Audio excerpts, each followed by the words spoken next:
90s nostalgia. Hello, my name is Matt Mayer, aka Imp, and this is LOP Radio on YouTube, on RedCircle, and wherever you get your podcast feeds. Today we'll be reviewing NXT TakeOver in Your House, which was live this past Sunday, and I did not stay up for Aftershock because I'm up again for Backlash, for the greatest match ever this Sunday, and I kind of needed my rest. I can't be up till 6 a.m. every single week, so skipped TakeOver. But to compensate for it, I've got a special guest. Joining me to talk about NXT TakeOver is Laws of Pain / Wrestling Headlines own resident NXT cover, Mr. Cool Points himself, JCool. Thanks, Imp, and thanks for having me. I'm excited to get into the nostalgia-laden In Your House pay-per-view. That's putting it lightly. Like, from the get-go, because I was talking about this with Rich Latter of One Nation Radio, just the hope that they go full in with the 90s nostalgia and it's not just a name and they'll put some music on or something, or maybe a VHS filter. Like, no, the house was there, the garden was there, the plant pot was there. That's just the staging. That obviously they did the adverts as well, which we'll get to throughout the show. And they had the little references sprinkled as well. It's like they know their audience. They had like little things where you wouldn't really get it, like Doc Hendricks. If you've not watched 90s WWF, that would have meant nothing to you. It's like, what's Michael Pierce Hayes doing with a mustache? Yeah, that's Doc Hendricks. It was a nostalgia-filled show. And I'm not somebody who watched this wrestling at the time, because I wasn't born until 1992, didn't start watching wrestling properly till 2005. So this is a bit before my time, so the references don't ring as strong as somebody like me. But like they know their audience. Like the average demographics for NXT will have watched in the 90s. So it's like they've taken in their audience and they're playing to them. With 80s nostalgia just passed, it's time for 90s nostalgia now. It was a fun nostalgia trip back to the past, and obvious NXT, which means it automatically is also celebrating the future. In a quick kind of roundup of the show, what do you make of In Your House and the nostalgia feeling of it, JCool? NXT once again proved that if you want to put on a 2.5 hour wrestling special event, I would argue strongly that NXT is doing it right, and they've been doing it consistently right for years now. But for them to have gone all in on the nostalgia, and this is the first instance of a new set in WWE for I don't know how many years now. Like, how many years have they been just going with that, big Tron, and then just adding more and more screens, lights, lasers, you name it, right? So NXT did it with the house stage, which everybody wanted. They made it happen, and it gave the show a different feel. And so even with the wrestlers who were entering, most of whom even themselves 90s nostalgia maybe is a little bit estranged from their lifespan too, but they made it work, right? I thought it was a really good blend of present day meets past, and as far as the whole card is concerned, just two notes to make. They made the right call in having the cinematic match in the middle and then having the triple threat at the end. That was absolutely the right call because it was a go home happy kind of ending. And then the second thing that I'll say is I'm really happy that NXT is going with 6-match cards now, because it's giving more of the roster a chance to show if they can handle the spotlight with a longer match time at a special event. So those are kind of my two general takeaways. We had multiple matches go 15 minutes or close to 15 minutes and over, which like you wouldn't really get on old NXTs. Like you normally get a tight 10 or something like that. And yeah. It is a really tight 10. That is a really high quality.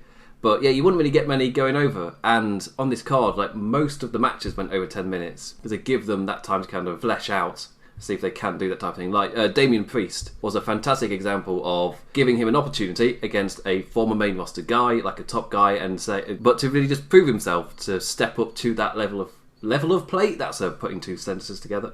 But there's like you got that for quite a few people. Like in my preview last week, I was saying that I got a really strong feeling that this show felt like I wouldn't say a definite changing of the guard, but it felt like old NXT names putting over that next era. So like even if Damian Priest didn't win, he was made to look amazing against Finn Balor. Keith Lee, the same against Johnny Gargano. Karrion Kross against Massive Ciampa. Io Shirai against Flair and Ripley. Like, that next generation of NXT was put over at this show. Having the kind of next gen feeling to it, or new gen thing feeling to it as well, that really added to it. There was just a really strong sense of crowning the next era of NXT, as well as that other feeling you get of NXT when somebody's been there a bit too long, you start to feel like, you've kind of done everything now. It's kind of time maybe for you to move on, and there's quite a few people in that category. But that's always natural for NXT, like Finn Balor's original run. Yes, you're super over and we love you, but like you're clearly ready. Like, you've done everything now. You've passed the title on. There's not really much need for you here. And that happens quite a lot in NXT. They'll kind of overstay their course, but then when they're gone, you kind of miss them. And that's been how it's worked every single time.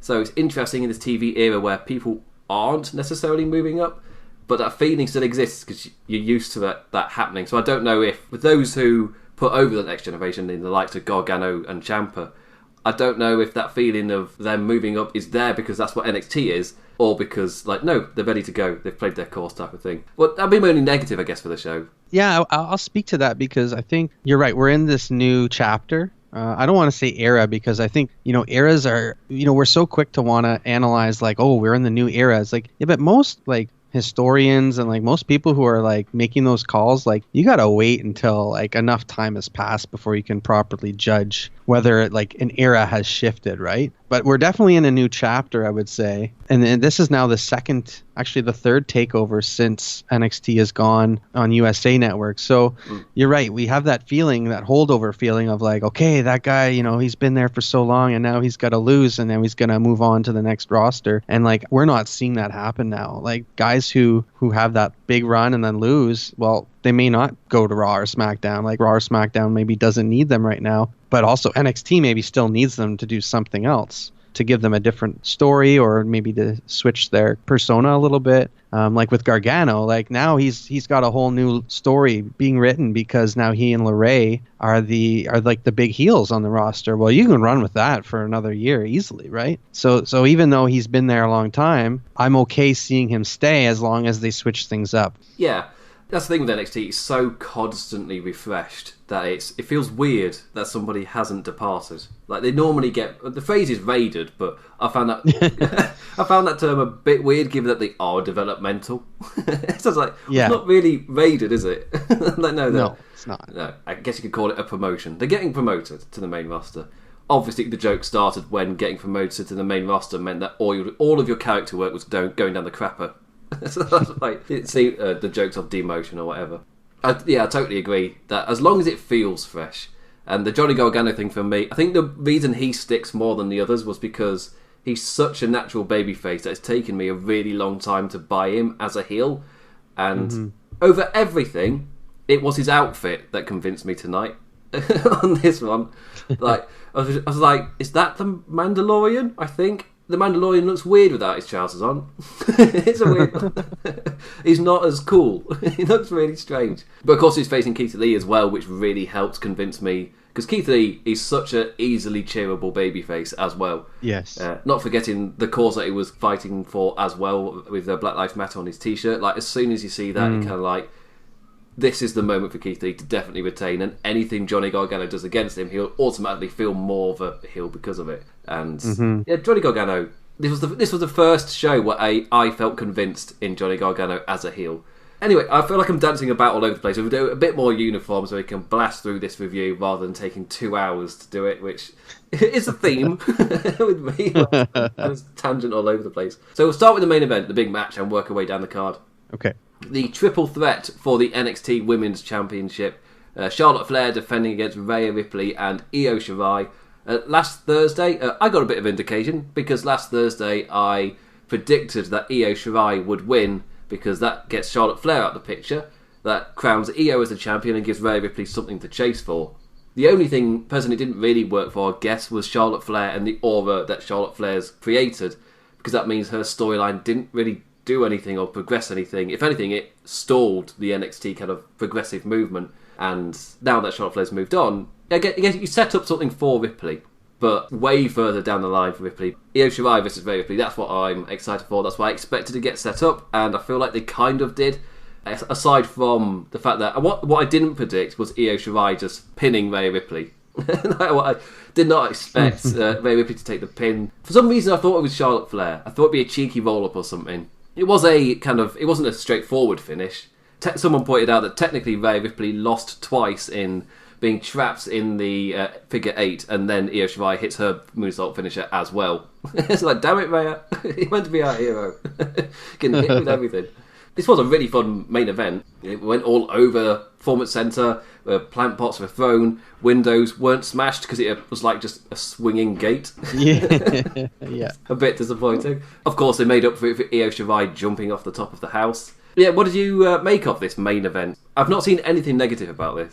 No, I was definitely, like I said, it was the right call to finish the show with. I thought Flair, for some reason, was going to stick around a little bit longer just because, she's on all the shows. Like, why would you just stop? Like, she's got to keep that persona going because it's just making people hate her even more. But here we are. It looks like maybe her time in NXT is up, unless she's going to chase Shirai for the NXT title to try and hold them all, but I digress. No, I liked Ripley. Like, I liked that Ripley basically got beat by both ladies because it does make her look strong still. Like it took, the figure 8 plus Io Shirai hitting her off the top rope to lose. So she doesn't lose any credibility in that sense. And in Io Shirai, like, she's been on such an amazing run since last summer. It's I think it's made a lot of fans kind of believe in her as like the next top woman. And then Charlotte Flair kind of jumped in the picture, and they brought Ripley over, which, people weren't necessarily expecting that she'd come over from NXT UK. But if she hadn't, like, who was the next kind of one in line? Well, you had Belair and you had Shirai, and those were the ones that were kind of jockeying for position against Baszler, right? So you take Baszler out of the picture, and now you take Flair out of the picture. Well, who are we left with? And Belair's out of the picture, so you're left with those two top women from last fall. Which I really like. I think this is a strong 1-2 for the women's division. And yeah, and then great match, and looking forward to seeing if they go with a one-on-one next takeover, or if maybe there's another woman that they're going to try and push to face Shirai. It's hard to say, like, with all the restrictions on travel and who's available and who's not, like, they might be better off to just go Ripley Shirai for the next little while. I'm not sure what the next direction is. What do you think? Well, in terms of, I'm just immediately thinking of the 6 women who kicked off the show in terms of what could be next. Want to postpone Io Shirai versus Ripley for some reason. Then I guess that's not the worst thing in the world to pick whoever looked good. Tegan Nox scored the pinfall, so you could do that, and I guess that kind of fuels Dakota Kai's anger that even though she's got a holy attitude and she's got Raquel Gonzalez, Tegan Nox is the one that's still succeeding. So you can build up their animosity by having Tegan Nox succeed in spite of everything. And then she goes on and loses to Io Shirai, but she goes on to that, so maybe keep that going. Mia Yim will probably come out of the feud with Candice LeRae and Johnny Gargano with Keith Lee, come out of that pretty well, so you could elevate that in some way. And then there's, of course, Dakota Kai then feeds off of Tegan Nox, so that's even a possibility in a way. Because Io Shirai, even though she's technically heel, she's one of those that is so popular that she could fight whoever. Like I guess like Asuka in a way, where simply crowning Asuka as a champion has made her feel immediately like a babyface. And obviously on Raw, she's playing the babyface properly, but she could face or heel. It doesn't really matter because she's just a popular act. Which is when you reach that point, it's quite special, and it's quite rare in WWE because they normally go straight line, good guy or bad guy.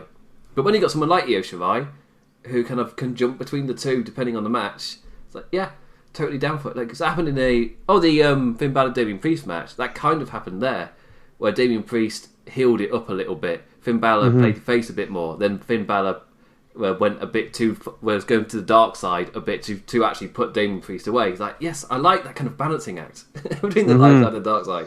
It's not as clean cut, and yeah, I really like that balance. And Io Shirai is another character who's balancing that really well. So you can buy her as the goody fighting with all her heart one minute, and then if she does something dastardly, also fits her character because she wants to win. So I really like that. So in terms of who she could face, I said my only thought was Tegan Nox because she was the one who scored the pinfall. and I guess you need to kind of carry it over. Really, it's just sad thinking what's happened to Bianca Belair, because she was definitely in line for that next era, and she would have been the perfect next challenger. Like, it makes would have been her with question. For sure. But now she's on main event. It's like, oh, really? Oh my word! After what they did at the Rumble, and after the way she debuted alongside Street Profits, just like, yeah, that makes sense. Yeah, you feel like a big deal. Yes, this is cool. And then she's immediately on main event. It's like, what are you doing? No. Yeah. It's because I rate her so highly. It's sad to see that happen to another NXT star where they call them up, no plans. But at least Matt Riddle's getting promo packages, so that's better than. Thankfully, yes. Yeah. That's better than what I had expected. So thank God for that. Moving on to the next match. This is another one where we could spend ages because it's a shifting of the guard. Actually, no. Before we move on, I'll make one more point. The only, I guess, negative is we brought it up with Charlotte Flair in terms of it feels a bit like overexposure of Charlotte Flair. So when she shows up on Raw and immediately gets herself a singles match against the champion, it's just kind of like it. And then backstage they're setting up Asuka versus Charlotte Flair. So also after Nia Jax, Charlotte Flair's getting a championship match against Asuka. They're risking overexposure, and you can see it by people's receptions of these shows. That when I say people are turning on Charlotte act, it's too much of a good thing, because she's still a fantastic wrestler, and like in this match she showed it. There is that risk of overexposure where you get sick of somebody's presence.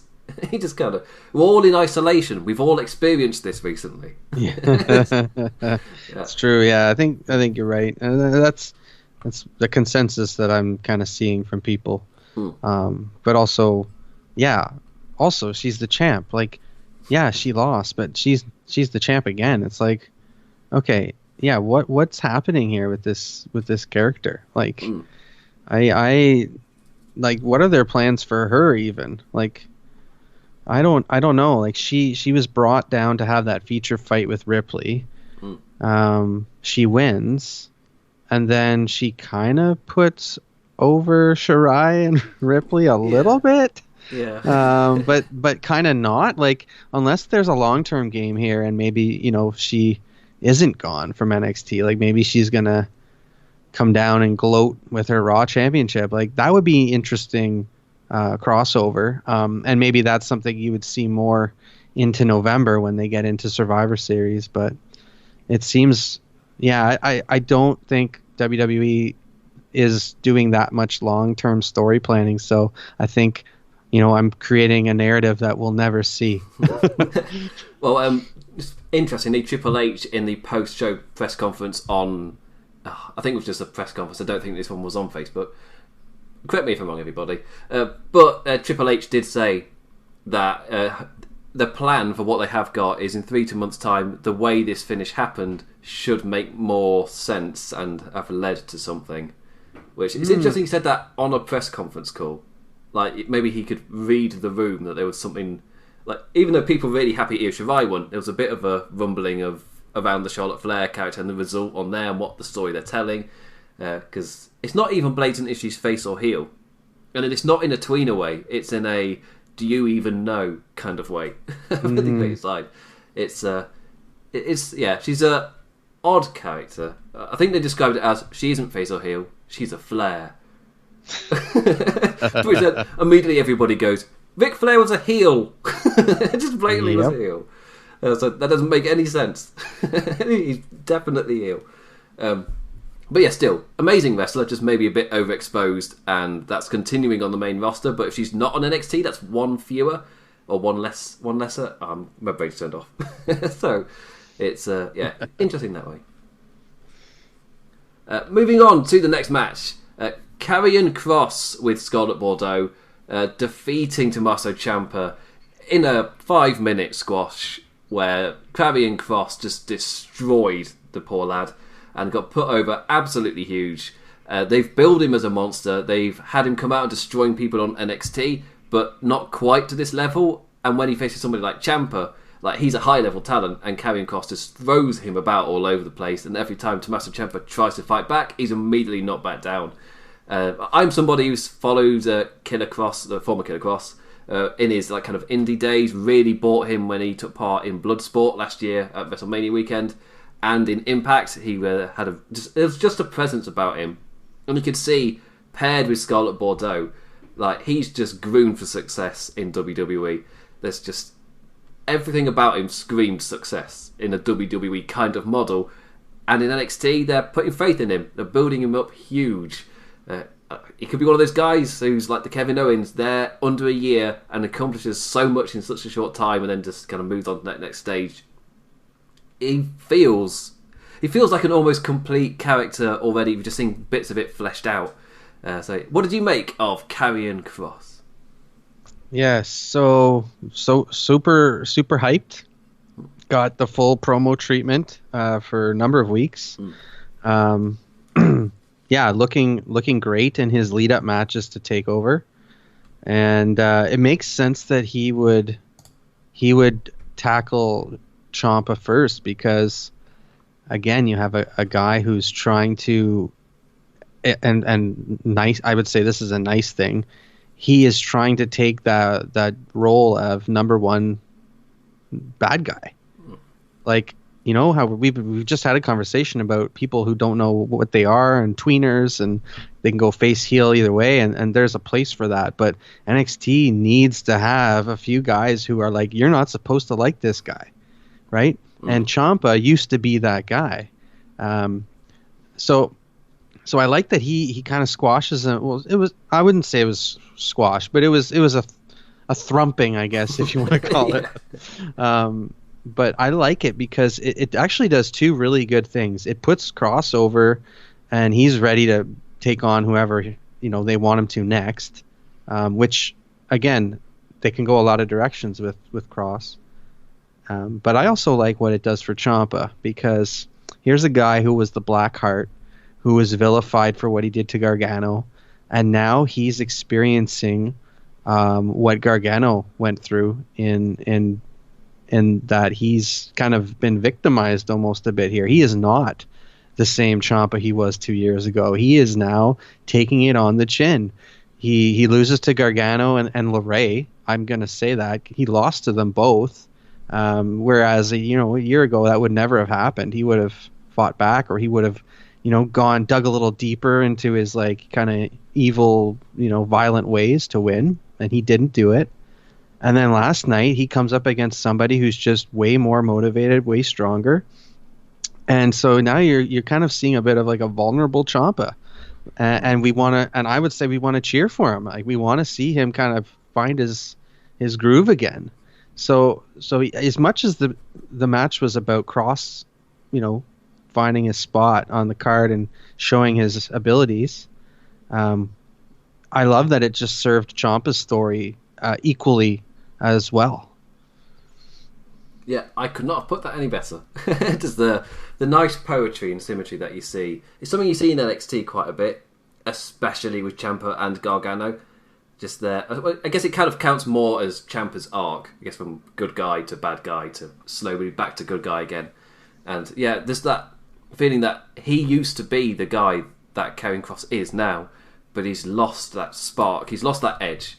And as you put it perfectly, he's a vulnerable Ciampa, and Karrion Kross is benefiting off of that. And at the same time, as Ciampa kind of has his slide down a bit, Karrion Kross he looks huge. He looks fantastic off the back of it, like an absolute monster.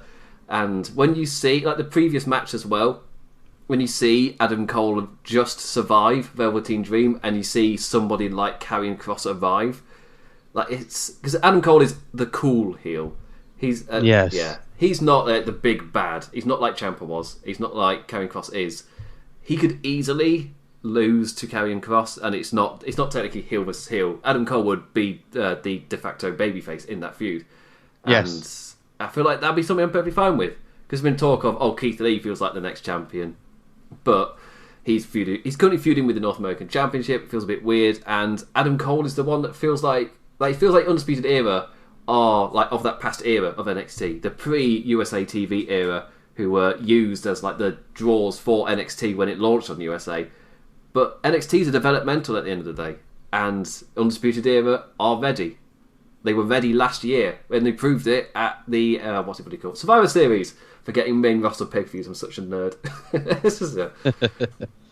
But yeah, he proved it at Survivor Series last year, and there was obviously the SmackDown episode as well, where they had to call in all of the NXT guys because the folk couldn't get back from Saudi Arabia. Once again, felt like a star. It's just, and that's like almost a year ago now. And Adam Cole has just gotten better and better, and the Undisputed Era as a unit feel more and more tight. And like, especially something, Kyle O'Reilly has reached the point where he can be quirky but remain Kyle O'Reilly. Like, he's that over. Where he's meant to be like the in-ring MMA badass, and he's going to lunch in... that was such a fantastic segment on NXT last week with them going to lunch. I was. Like, and compliments to the chef as he's like eating just like a salad. Someone's like, "Oh, it's the best thing ever." It's just, that's hilarious. But yeah, I've drifted a little bit. I was talking about Karrion Kross and Tommaso Ciampa. Just immediately drifting to the next. Well, that's match. A pretty good segue, I think, into the next match. Just such a natural segue. You didn't even realise it happened until I brought it up. That we'd automatically drifted over. So this is the match that's got a bit of negative press. Like all the other 5 matches, I didn't see anything negative about. They were people enjoyed them, or they were the perfect place on the card, or they got the job done. They were like just a perfect level to kind of build up through the show. But this match separated people a bit. I heard quite a few people saying it was the worst of the, I guess, cinematic era of WWE, like Money in the Bank and John Cena Fiend and the Boneyard match. Like, this was rated as like the worst out of all of them. For me, the biggest feeling of that is because it had the least story for a match. Yeah, and it felt kind of like it was things happening, which is perfectly fine for a brawl. So at least I'll give them that they didn't drift away from it being a brawl. Which I guess the only thing that stood out was when they did things which have popped up in the other cinematic matches, like the comedy beats, like the Uber driver turning up, where it was funny, but that is one of the things that draws away from it being a brawl for me, in a way, and everything else stayed in that zone. And even Dexter Lumis, which again was a bit of a comedy beat. I'm somebody who remembers Sam Shaw from TNA when he looked like John Cena wannabe in his jorts in the whatever they called that competition, where they got the like X Division guys in and they proved themselves. And Sam Shaw was like a high-flying, athletic guy in his John Cena jorts. And next thing we know, he's getting chants of creepy bastard in TNA. And his character, it feels like he's built on that character quite a bit since TNA. And now in NXT, I'm really digging the character.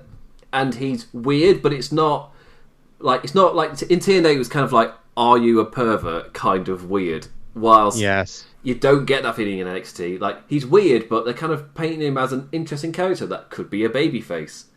Type of thing as well. And it's like, he's just misunderstood, like, kind of thing. Not a, no, you're definitely a creep. It's like, it's not like that. So I'm really digging what they're doing, Dexter Lumis. And obviously, it's no hidden thing that they're borrowing heavily from the TV show Dexter. Just flat out calling him Dexter. Just to go with it. But yeah, his involvement was a mixture of a comedy beat, but it fit into the brawl and it evened the odds as well, so that was nice. And I felt like the match itself did elevate as a match, but as a cinematic match, obviously it was a brawl, it was a match. So I can kind of see how it didn't hit the heights of the other ones. But it was a weird one. I did feel like it was too long. I zoned out in parts, but I was there for the end, which I guess is the most important thing. Yep. So what did you make of it? Yeah, like I said, the placement of it was good. I'm glad it wasn't the end of the show. I liked the arrival of both wrestlers was just really appropriate to their characters. So you've got, the Undisputed Era kind of monster truck, and then Dream comes in with the flashy, convertible, whatever, Lamborghini. I'm not sure exactly what it was. Not a car guy, but I really like that kind of setup, and I liked, that they had all the cars kind of with their headlights shining on the ring, and so all this the kind of setting was really appropriate, and they used the setting well, and they had moments of getting slammed into windshields, and Cole was bleeding at his arm, and then all the chairs that they took out of the back and threw into the ring, that was all really well done. What I'm finding interesting here is as much as people want to see, and as you pointed out, people want to see the Undisputed Era move to the next show. After years of seeing NXT wrestlers not promoted well and not built up well, and Adam Cole has just, I think, re-signed, I think is what I read. Yes, yeah. This is his show. This is the guy that Triple H has kind of said, no, you're my lead, and so is your group. So, and there's enough new kind of wrestlers coming in here that keep him there, keep him in NXT, and throw all your best kind of young guys at him and see who sticks and see who can topple them, because you're kind of building up that kind of who's going to beat the Undisputed Era. It's just not happened yet. And it's not Dream, right? And that's surprising in a way, because people kind of saw him as maybe the next guy to win the title, but I don't think he's got the same. He has not had the same push behind him now for a number of months. He's a great character, and he's wrestling well, but I don't think he's got the same fan support as somebody in our next match. I would strongly argue it would be more appropriate to see that feud.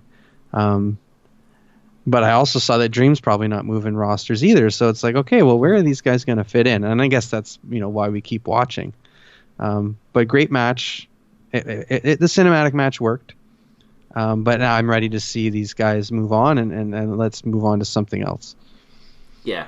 For me, it worked well as match number 4 of 6. Yeah. Yeah. If you were expecting it to feel like a main event match, it wasn't that. It was match number 4 on the card. So if I'm praising it, I'm praising it for that. It wasn't like a 5-star mental adventure. No, it was a wild brawl, and it was that the entire match. So yeah. And we've already started our smooth transition. We're getting good at these.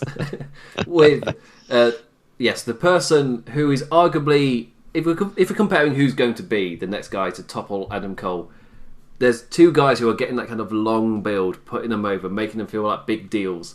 Those 2 guys are currently Karrion Kross, who's way at the start of his push, and then there's Keith Lee, who last year at Survivor Series really got a massive momentum boost with the NXT versus Raw versus SmackDown match, and Keith Lee was the final guy going against Roman Reigns, and it felt like a big deal. You could feel it in the crowd. The atmosphere was amazing, and Keith Lee went toe-to-toe with Roman Reigns, the top guy in the company, and he held his own. It felt like a big deal. He gets a massive pop at the Royal Rumble, and throughout that time on NXT, he's kind of having fantastic matches around the North American Championship scene against the likes of Dijakovic and now Johnny Gargano, Damian Priest jumping in from now and then as well. And now at a point where he's the one who won those feuds. He is the North American champion, and he's going against NXT mainstays like Johnny Gargano. And this is why in my preview last week I was like, this feels like putting over the next generation of NXT. Johnny Gargano, the previous top draws. Now Keith Lee is that next top draw for NXT. And this match went exactly how I would have hoped it would have gone, and I've not really got any complaints about it really at all. I think in the middle it lost me a little bit, but again, for a 20-minute match that's 3rd on the card, I'm not really complaining that much. It did everything that it needed to, especially when I'm watching the NXT show. I'm kind of like, well, if it keeps me invested in the characters and I enjoy the match enough, I'm not really going to complain. These are shorter shows which just fly by anyway, and I generally enjoy them. I reckon if this was in front of a crowd, I probably wouldn't have zoned out a little bit. It's just because it's technically an empty arena with a piped-in crowd. Like they might as well just be pressing buttons on a keyboard just to make a crowd noise. It's not like AEW. Like no. But yeah, so Keith Lee feels like that kind of is slowly being built as that next guy for NXT, and he could topple Adam Cole. I don't know who becomes the next North American champion, especially now like Dijakovic's been called up. Like that was, and he's teasing everybody on Twitter now, just posting everybody's picture who's on the Raw roster. It's like, I'm aligning with this guy, or am I? Yeah, he's winning Twitter game at the moment, just teasing everybody. But he will, yeah, so he's making that jump, but he's been like right there with Keith Lee the entire time. So him moving up's quite a big thing. Like the other guy from Keith Lee's era as well, in Matt Riddle, like he's gone as well. Yeah. Suddenly, like the only guy left is Damian Priest, and I don't see Lee and Priest being the top two. Like Priest could be the guy who becomes North American champion as Keith Lee moves to the main event. But again, is Keith Lee one of those guys who moves up to the main roster sooner rather than later, kind of thing? So like maybe he drops against Priest and goes to the main roster, and then Adam Cole loses to Cross because you got that storyline playing out.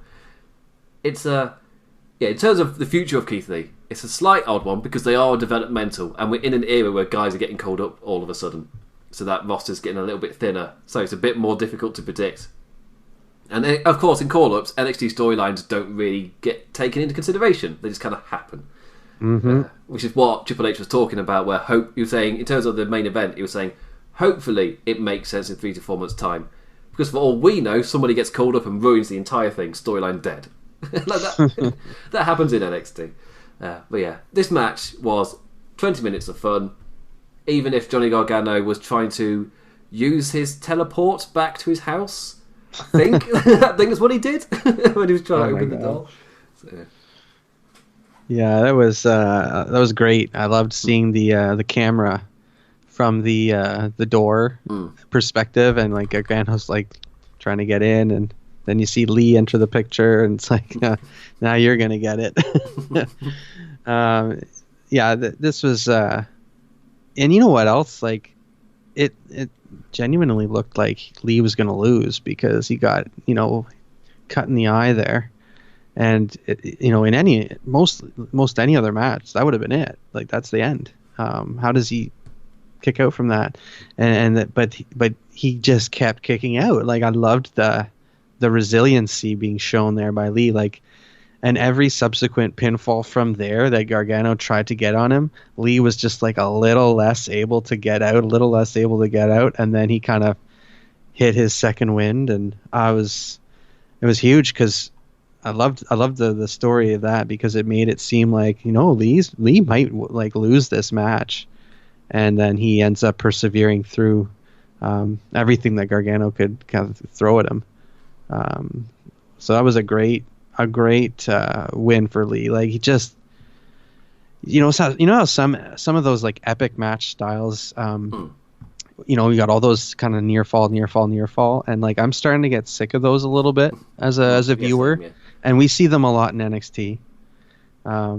But you know what? I didn't mind it last night, and I'm not sure if it's because I like Keith Lee so much, or if it's just that they did it really well. I have to maybe watch it again to see. But I think Keith Lee, man, like I'm all in on Keith Lee. Like yeah, same. Yeah. He's had it. He's got the look. He's got the demeanor. He's the kind of guy you're like, I want to be friends with him, but I'm also happy I'm friends with him because like nobody's gonna mess with Keith Lee if I'm walking with him on the street, And he's kind of like smug, like the way that he kind of will, like when he's walking with Mia Yim on last Wednesday's show, and they like come out to like take on LeRae and Gargano, and he's got that smug look on his face, but like I'm not mad about the smug look on his face because I'm happy that he's there to like take care of business. So again, you want to talk about stories from last summer. We talked about Shirai, and her story of, kind of overcoming slowly, making her way up, beating LeRae, and then showing at War Games was really strong. And then, all the way up till now, Keith Lee, Survivor Series looked like a champ. War Games, he's on the winning team. Royal Rumble, let's not forget, he faces Brock Lesnar. Looks like $1 million against Lesnar. Even though he gets taken out, he still looked great. and now he's the North American champ. And I think he's just, as far as guys moving up, I don't want to see him move. His story is he's heading for Cole. That's my feeling. I'd love to see champion versus champion. They've never done it yet. They've got a collision course. They've got history now with the War Games match that they can build on. They've never had a singles match against each other. Cole's never faced anybody like him before. I think now's the time to start pushing towards that. The only question is when, right? When will it happen? Because that's a match you want to see with a crowd. That's a match you want to see like 15,000 people kind of get in on. I think just have that stare down for a minute before the match and have all the chants come in. That's kind of how I'm feeling about that. Yeah, it's I don't want to take too long on it because, well, again, Keith Lee, if we've both got love for him, this might be an issue in moving on to the next match. But yeah, I totally agree with absolutely everything you said. I'm totally in on the Keith Lee character. Again, I'm a bit biased because I was all in on Keith Lee before we came to NXT. So to see that has carried over, that's great. That makes me happy that they've been able to maintain his popularity, if not build on it as well. And he feels like such a big deal. And like, especially after the Rumble, where Brock Lesnar's reaction was, "Ooh, big boy!" Oh, like on the main roster. After that, instantly over. Like he's made already. As soon as he reappears, it's going to be a moment. It's just when, and of course in NXT as well, it feels like, will they wait for a crowd to crown him so he feels like even bigger of a deal? Because again, I feel like it's a mistake to not look into how AEW are doing it a little bit deeper. Like to hear the stories of like Monday Night Raw tapings, and apparently Kevin Dunn's coming over the PA saying they're not NXT superstars, they're performance center recruits. You're gonna have to do the promo again, MVP. It's just like, oh, well, that's not really what. As a personal take, I've seen how AEW do it, and to not be able to refer to as the NXT people in the crowd as NXT people, that's jarring with reality. Yes, it's weird. For me, it's like don't do that. Don't jar with reality. That's a really weird decision, and that's what it takes from it.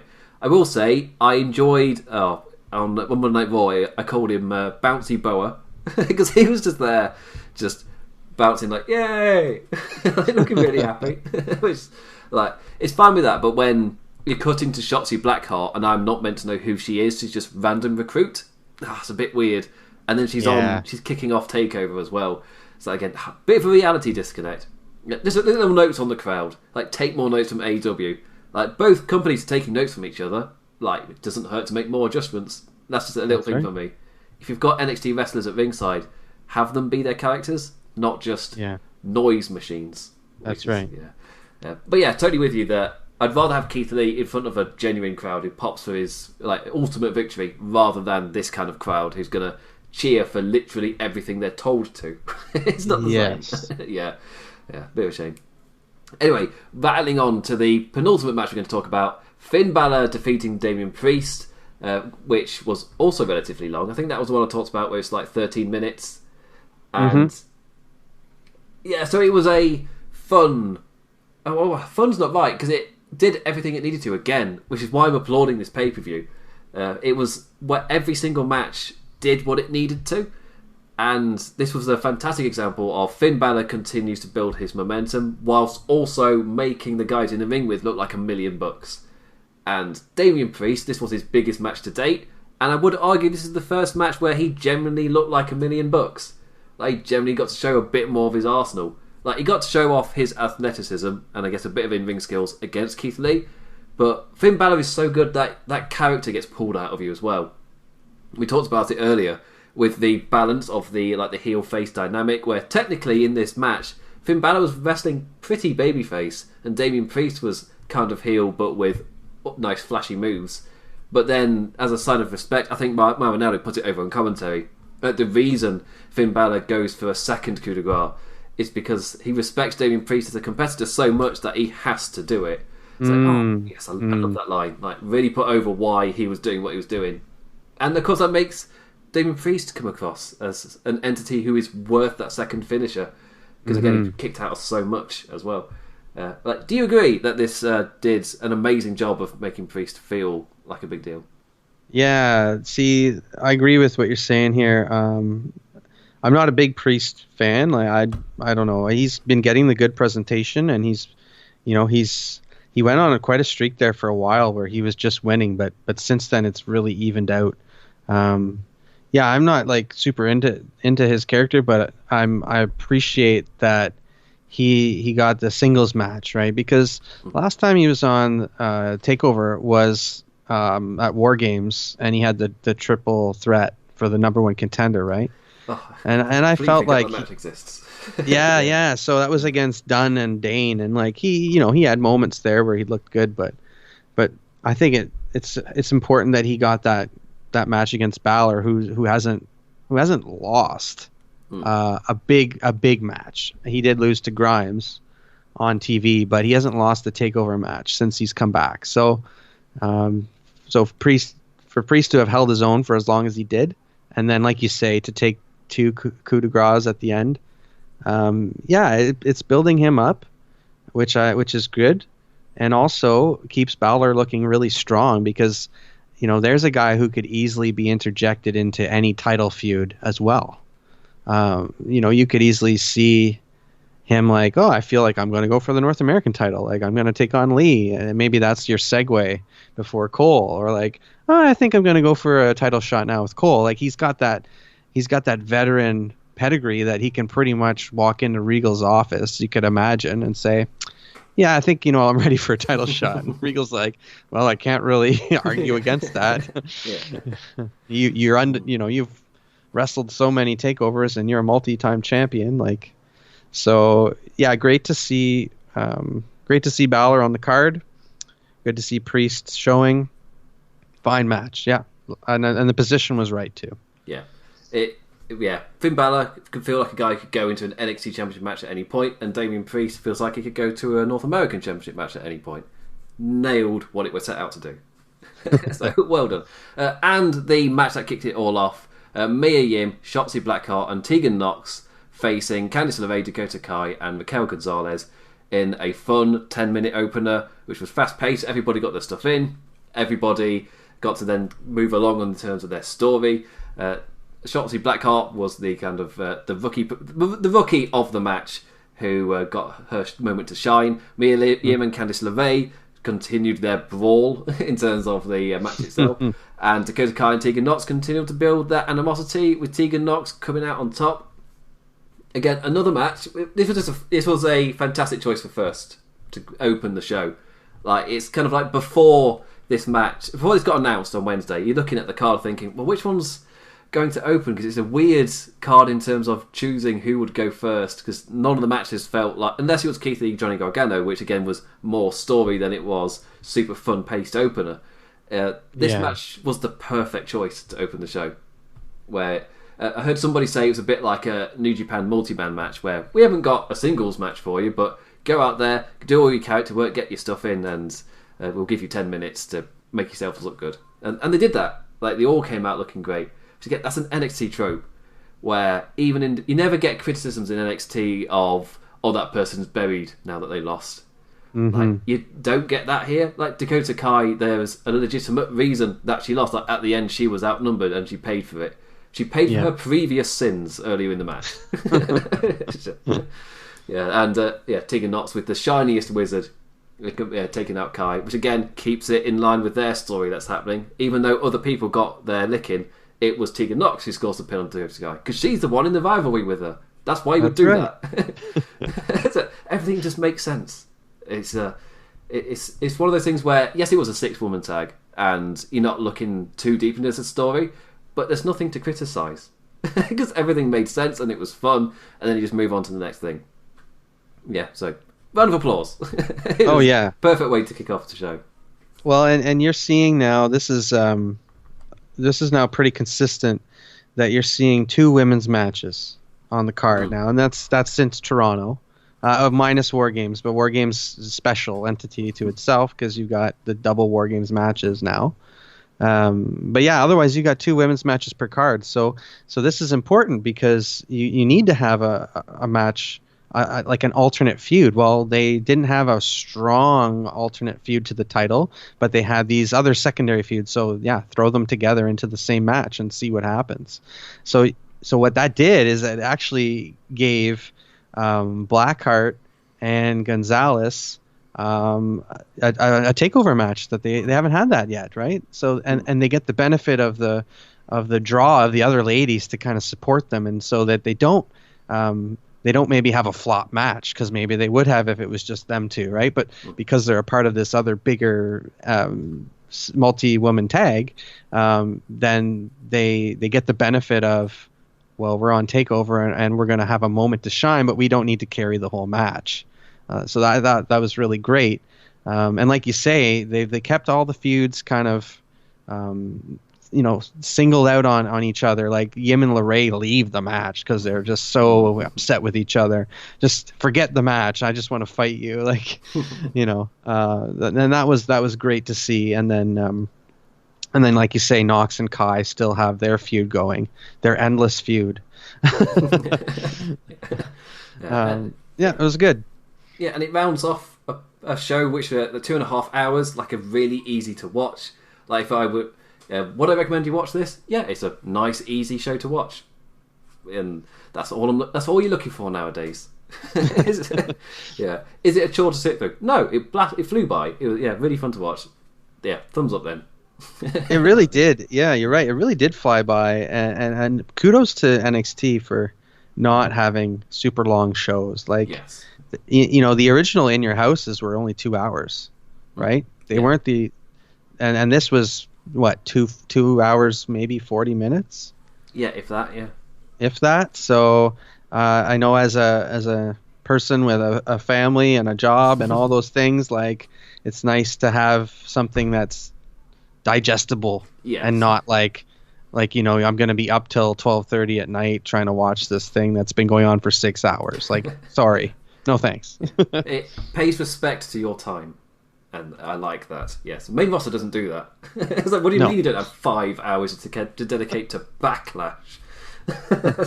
And the pre-show too. Oh yeah, like, I do. Obviously, I do the aftershocks for Laws of Pain / Wrestling Headlines, and I don't watch the pre-shows. No. It's like my way of looking at it is like, I'm doing aftershock. I'm already dedicating extra time. I'm not watching your pre-show. I'm sorry. So, basically, rounded out a fantastic show. There's only 2 questions left. Question number 1: what was your favourite advert? IcoPro. Everyone's saying the IcoPro. Adam Cole nailing his Bret Hart impression. Yeah. Well, and just because the reference is so mid-90s, like, it's the biggest one that I remember from that time. So yeah. Personally, I will go for, as you picked that one, I'll go for DX on the computer. Oh. Shawn Michaels, also great. Shawn Michaels has always done that way of typing every time they've done a skit like that for the past 12 years. He's done the same finger poking kind of thing. It always makes me laugh. And that's true. Yeah, Road Dogg in the background, kind of just shouting and then accidentally knocking stuff over. That was hilarious. I loved it. Adverts were an amazing touch.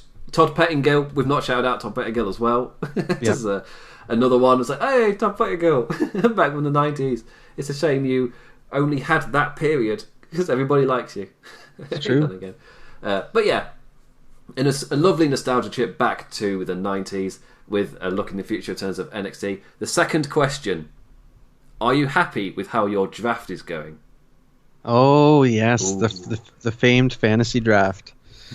There's obviously been a few picks that I would have liked, but being that I am at the turn of the snake and you're at the other turn of the snake, with our double picks, I think I'm pleased so far.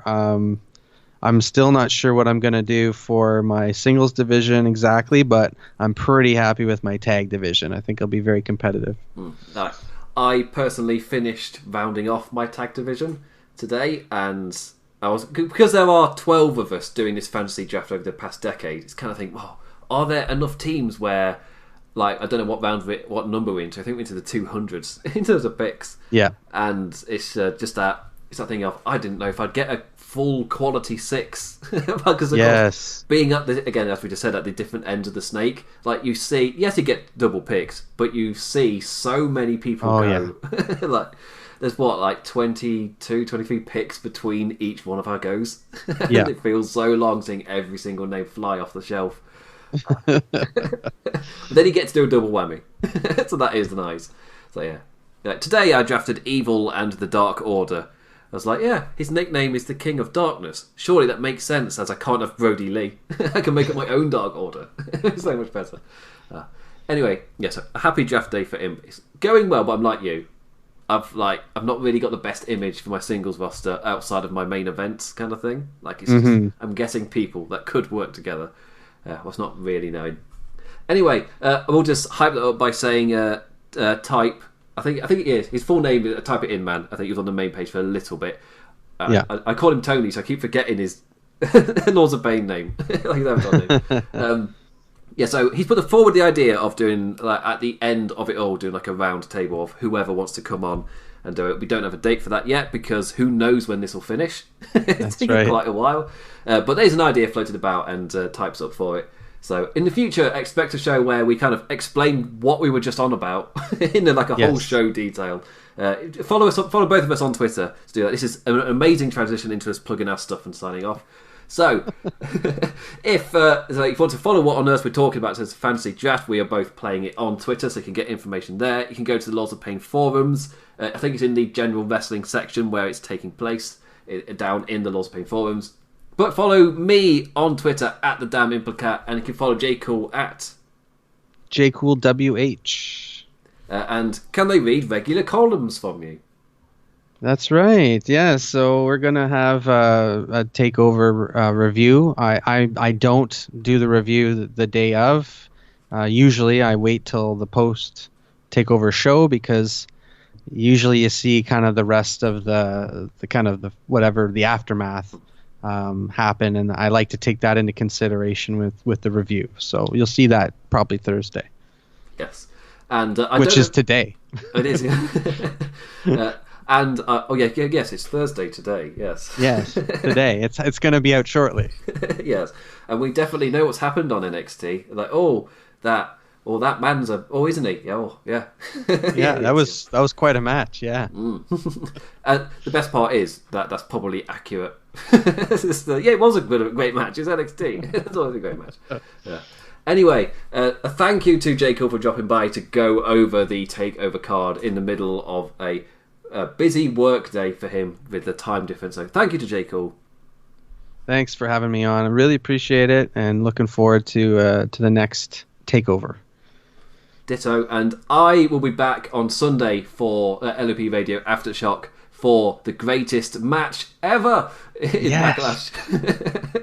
How can it be bad? They've called it the greatest match ever. Surely it will be the greatest match ever. To go in with a massive smile on my face. It's just the thing that made me laugh was on the advertising on Raw this week, because they did have like the greatest match ever part of the Backlash kind of logo, and now for the matches they've taken that away for every match that isn't Edge Orton. It's just kind of like having that there on every single match might have given the wrong impression. It's just had greatest match ever, Miz and Morrison versus Braun Strowman. It's like, I doubt. Yeah, I doubt that'll be there. Anyway, so I'll be back on Sunday. Then we'll be back next week live on Thursday again to talk about something or other. Again, if you heard me on Keeping It Strong Style, that's the other thing to plug. I was on Keeping It Strong Style last week to talk about Katsuyori Sabata's career. That is still available if you want to go and listen to that over on the Social Suplex Network. And if I'll be writing a preview column for the New Japan Cup, which was announced 2 days ago. It was announced 2 days ago on Twitter. Not this morning, because it's not Tuesday. It's Thursday. The New Japan Cup was announced on Tuesday. So we've scrambled to come up with an idea of how to preview it, how to review it, whatever. And so it starts next week, which is my birthday. Thank you, New Japan. Starting again on my birthday. How kind of you. But it'll be myself, Sir Sam, and Jeremy Donovan of the Keeping It Strong Style podcast will be writing a preview which should be released this Saturday on WrestlingHeadlines.com. So keep an eye out for that. And with that, I've already said thank you to JCool, but with that, I bid you adieu, and JCool bids you Au revoir. Canadian goodbye. Yeah.